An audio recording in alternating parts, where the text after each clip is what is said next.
Hello, hello, hello, and welcome everyone to this edition of the Arlington Weekly News. I'm Craig Nolan. Thanks for joining us. And I'm Daniel Pineda. My name's Adele Quo. And here we go with our, our last show in February. Hard to believe, 2015, marching right along. March, speaking of March, is just coming up this weekend, but a pretty nice show this tonight's show, we think. News and Community Bulletin Board.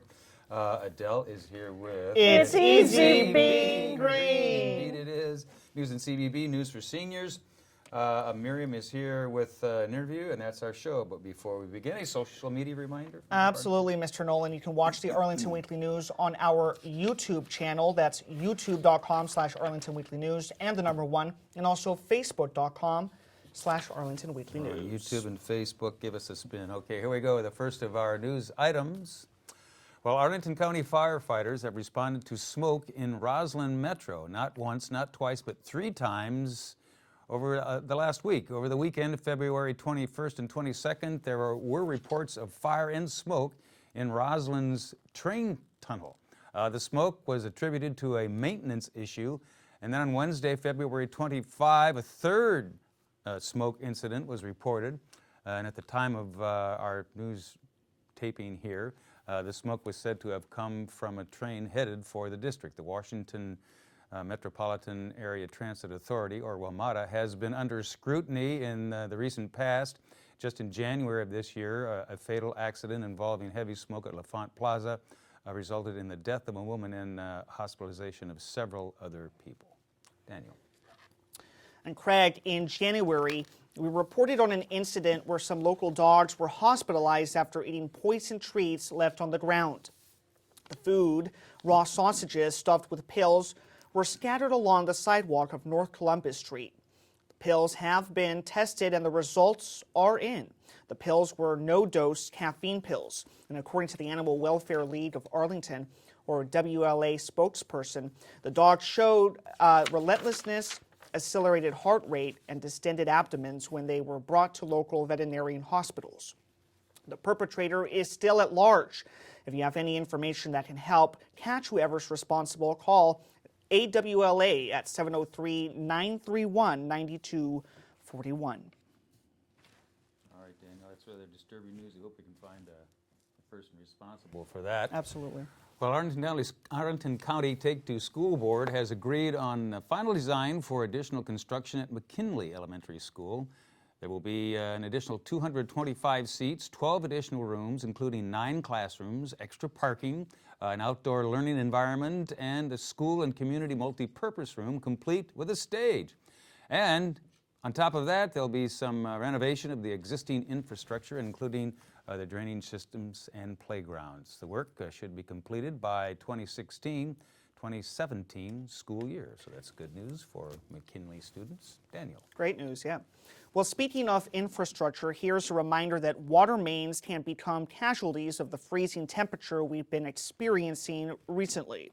Water mains are pipes that bring drinking water to homes and businesses. Over 60% of the country's mains are 50 or more years old, so you're likely to have to deal with burst pipes sooner or later. And if you experience a burst pipe, feel free to call Arlington's emergency 24-hour water and sewer hotline. That's at 703-228-6555. All right, Daniel, and as you may have noticed, we've had some rather extreme winter weather here recently. The extreme weather has caused several infrastructure problems around the metro area. Williamsburg Middle School was closed on Monday because of a pipe that burst over the weekend, which damaged part of the school. And Dulles International Airport, Clara Barton Parkway in D.C., and Longfellow Middle School in Falls Church also had damaged water mains due to the weather. However, George Washington University's baseball team deserves kudos for continuing to show up to play despite snowstorms and record-breaking low temperatures. They trained at Arlington's Tucker Field in Barcroft Park, which has artificial turf. They also managed to squeeze in some matches. They won one game and lost another against the New Jersey Institute of Technology. Daniel.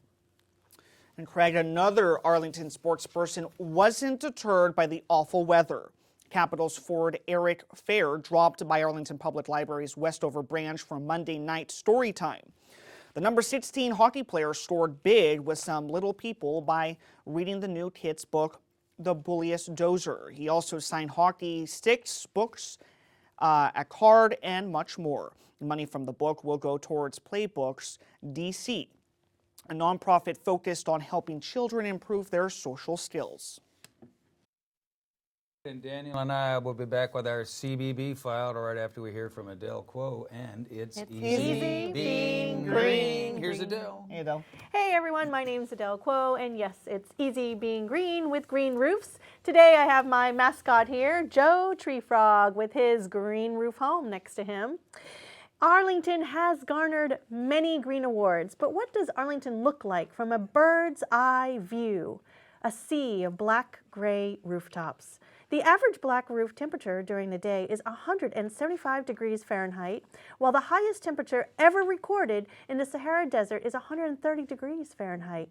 Put yourself on your roof. Imagine your roof environment.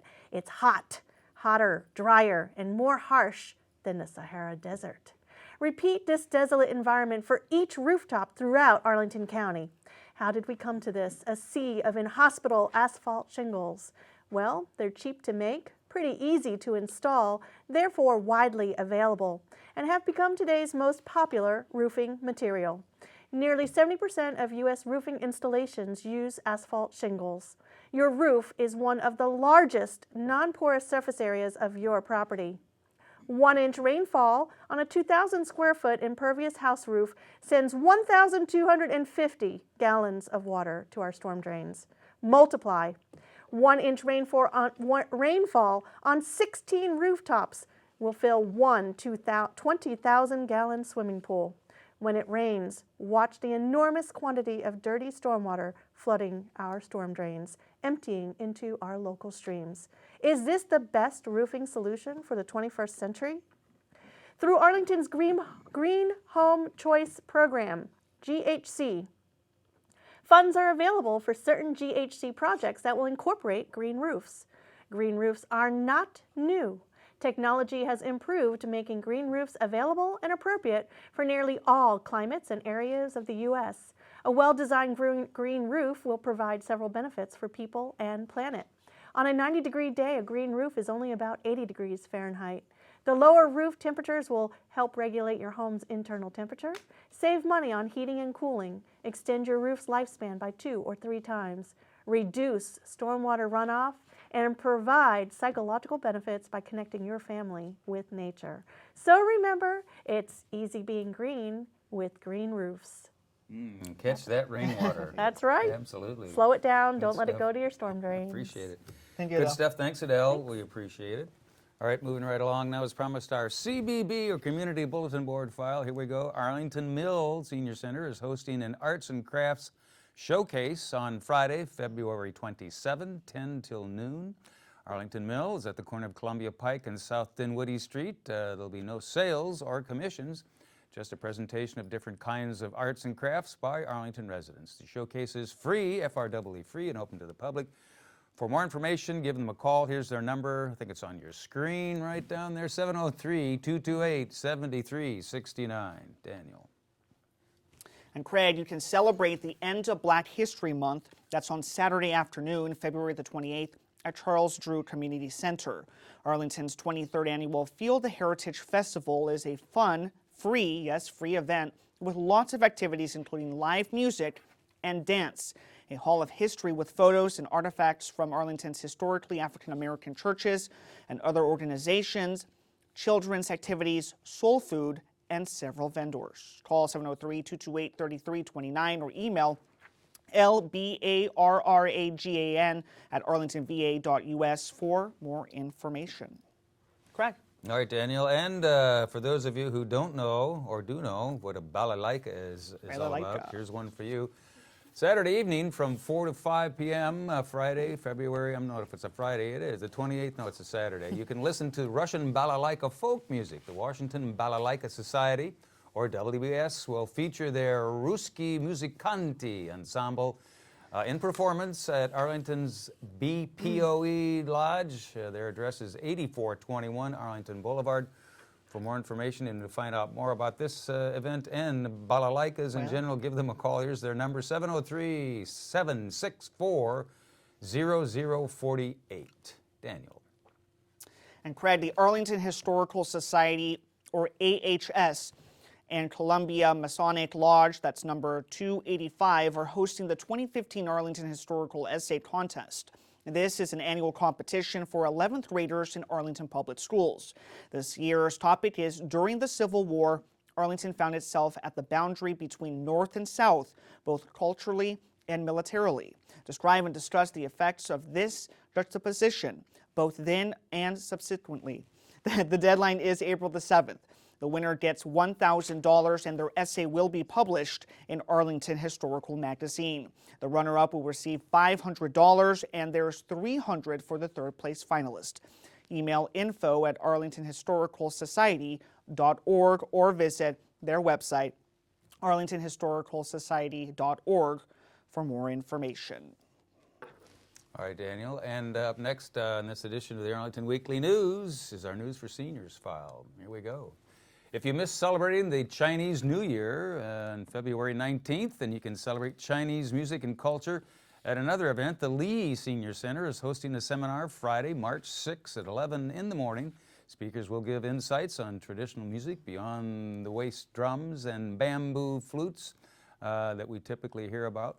This free FREE program includes slide and video presentations. Call the Senior Center to find out more about this one. Here's their number, 703, it's on your screen, 228-0555. Daniel. And Craig, every Monday morning, one of Lee Senior Center's in-house bands perform at the center, either the Just Plain Country Musicians or the Lee Jammers. The Jammers will be on hand. That's on Monday, March the 9th from 10:15 a.m. to 12:15 p.m. On Wednesday mornings from 10 a.m. to noon. Lee's newest band, the Rockin' Chairs, play music from the 50s and 60s. All three bands' performances are free. For more information, call 703-228-0555. That sounds good. I gotta get down there and see the Rockin' Chairs. They sound like they're having The Lee fun. Jammers. If nothing else, they're having fun. All right. Another one from our News for Seniors files. Educational theater companies, professional artists will lead classes on theater history and the artistic process from March 6th through May 8th. There'll be lectures, discussions, performance video clips, and script readings from Shakespeare, Noel Coward, Samuel Beckett, and more. The final class on Friday, May 8th includes an opportunity to join a group performance. The 9 sessions cost $45. This was going to cost you a little money, and will be hosted by Langston Brown Senior Center. To find out more and to register, give them a call. Here is their number on your screen, 703-228-6300. Daniel. Well, Craig, are you interested in the great events that changed the course of history? Well, events like the triumphs of Judeo-Christian culture, the Greco-Roman civilization, or the modern era's turmoil and problems. Professor Ralph Ostrich, who teaches at Northern Virginia Community College and George Mason University, will discuss all these and more. That's on Thursday, March the 5th at 1 p.m. at Culpeper Garden Senior Center. To register for this free program, just give them a call at 703-228-4403. All right, Daniel, and as always, thanks to Judy Masabny of Judy. OSAP, Office of Senior Adult Programs, for helping us out in sending us these announcements. Thanks, Judy. We appreciate it. We'll be back with a quick bye-bye if we have time, right after we hear from Miriam Gennari and her guests. Here's Miriam. Hi, welcome to another edition of the Sustainable Scoop. I'm Miriam Gennari, and today I have Anthony Nunez. He is the CEO and Executive Officer of Infamous Robotics, as well as INF Robotics. Welcome back, Anthony. Thank you, Miriam, for having me. Now, Anthony, I recently heard someone say that graduating from college now, students either have a software background or a mechanical background, but it's very difficult to find people who have both as students. And yet, here is a student, your student, that is developing his own robot. Welcome, Bhaskar. Thank you for having me. Bhaskar, can you tell us a little bit about this project that you're working on at Infamous Robotics? Well, this project is about a robot that is gonna help nurses get near contagious patients that have diseases that are like really unhealthy. That they might be able to catch, right? Yeah. If they went near them. So you came up with this idea, or your group did? You voted? Yeah, we voted. You voted that you wanted to have a nursing robot. Yeah. Okay, now this is very topical. This young man is trying to solve the problems of today in this class. How do you motivate the students to develop these interests, or do they just come to your program with these ideas? So these students, the Robotics Inventors Club, they actually start off in our robotics expansion summer camps, where we teach them core concepts in prototyping circuits, mechanical concepts, and also programming in the C language. They then take it to the next level in the Robotics Inventors Club with ideas such as this. And this is not your first organization or group that's done this. We have some footage from last year's team, and your team competed in a competition? Yes, they did. At the Smithsonian, they presented at the National Air and Space Museum in Washington, D.C. Okay, and can you tell us a little bit about what your video is going to show us the kids doing? Yeah, sure. So the video will show their robot called RV, which is an autonomous robot for the visually impaired. And it's kind of a shopping cart designed to guide blind people through a supermarket, help them shop, help them be more independent in the supermarket. Okay, so your students gather to, oh, here they are. They get together in a room. You have different teams. What are they doing here? Here they're actually demonstrating the prototype working. They have the robotic cart there actually moving on a line that it's following through the store. It's showing how it could guide the person through the supermarket. Okay, all right. And so they actually got this robot to work? Yes, they did. It was actually very exciting to see it work, and it's quite a long process. The Robotics Inventors Club is about a 7-month process that the students go through from idea all the way through prototype. That is a really big commitment, but I guess it's very rewarding, especially, well, let's see that reward. Let's see the fruits of their labor. Is this?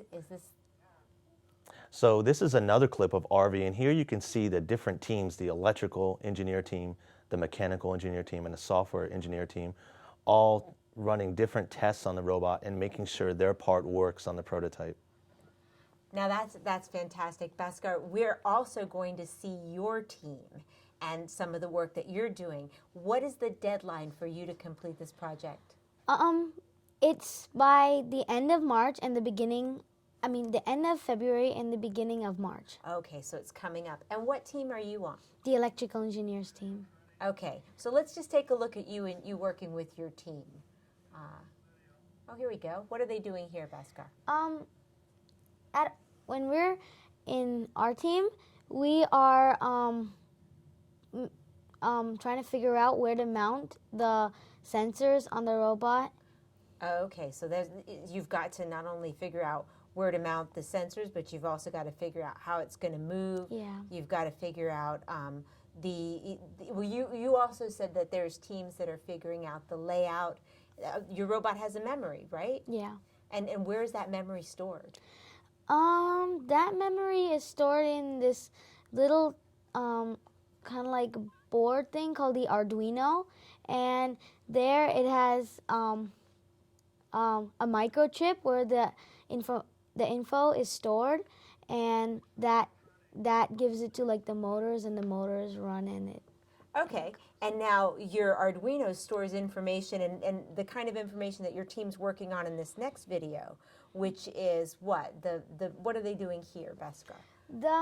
They are mapping out the course for the robot, and they're gonna put it in their code later on, and that's gonna help the robot drive. So it will remember. It's all going to be stored in the Arduino. Yeah. This is high tech. You know, Anthony, there are adults that are taking courses like this right now. It's remarkable to see that Bhaskar's so knowledgeable about the process. What's the criteria in this competition, or this display that you're going to be working on? So the goal is for the children to display their idea, how they invented it, how they went about the whole process of coming up with the idea, and really their goal of designed to serve their community, solve a real world problem. And now, where will we be able to see this project? Yeah, on April 3rd in the Smithsonian National Air and Space Museum down in Washington, D.C. They'll be presenting alongside university robot teams. They'll be the youngest team there, but they have such a great project. I don't think anyone would want to miss this. No, absolutely not. Let me get this straight. What grade are you in, Bhaskar? 4th grade. 4th grade. And this is not your first time building an electronic robot. You took a summer camp like that as well. Yeah, 2 summer camps, and we had hands-on experience where we had to do all the coding, and we had to do we had to program the robot. And Mr. Nunez here told us how we should code the robot and how should it move. I have a feeling, Anthony, you're building your infamous INF Robotics team from scratch. Is that what you're doing here? Yes, I'm actually training my future employees, getting them ready. So. Well, excellent. Tell me, how can we support your project here and these students so that they'll continue to have this opportunity? Just come out and see them on April 3rd. You can also look up more information about our summer camps. That's something we do, and we do a lot of different programs, after school, county programs as well here in Arlington and Washington, D.C. Okay, so there are some after-school programs that you can sign up for at Arlington Public Schools, but the summer programs, now, how long do they run? They run from June through August. There are 1-week programs, and there's multiple levels.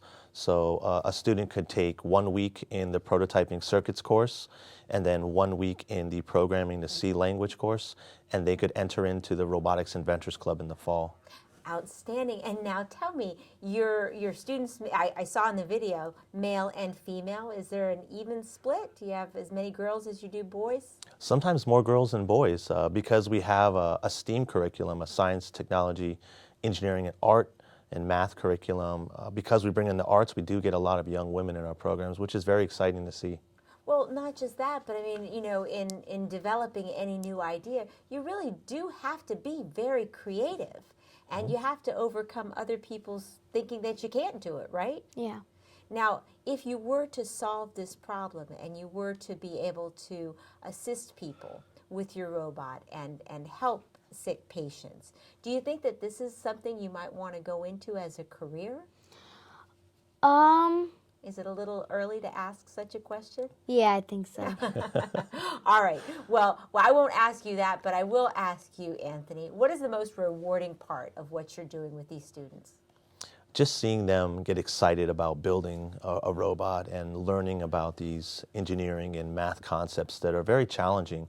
We really push the bar. I mean, we're showing them concepts that they wouldn't learn until they got to the university. And we found a way to break it down so that they can understand it at the elementary school age level. So that is awesome. Outstanding. That's very creative on your part, a very creative way to get students excited about science, technology, engineering, math, and art.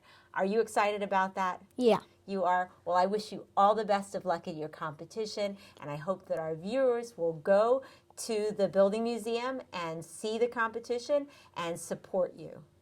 And I want to thank all of my viewers for watching The Sustainable Scoop. There is nothing more sustainable than investing in our youth. Thanks for watching. Back to the news desk.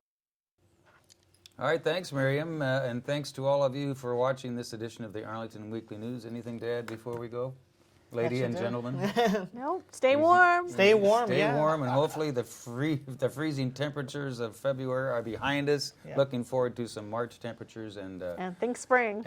St. Patrick's Day and March Madness can't be that's far right. away. So thanks to all of you for watching this edition of the Arlington Weekly News. Next week, if you're there, we'll be here and we'll do it all again. Have a safe week. Take care. Bye-bye.